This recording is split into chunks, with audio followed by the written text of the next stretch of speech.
Hello everyone, my name is Bennett Love.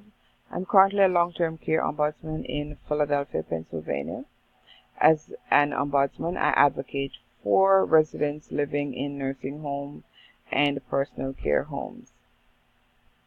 Incidentally, these homes do not only have seniors, which brings me to what I've enjoyed so far in the courses. I've enjoyed the human behavioral classes. And one of the reasons is that I'm now able to relate a lot of the behaviors that I have seen in the homes with residents who have experienced trauma, residents who were born with developmental disorders, and then those whose cognitive levels have changed due to other illnesses.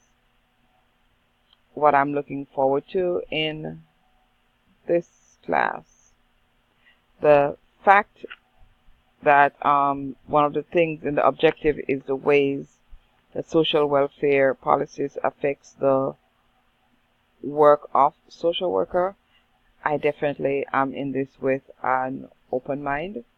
I'm sure that our discussions will teach us more, and we will be able to relate this, see how this relates to our own perception of not just the justice system, but ourselves maybe. Thank you.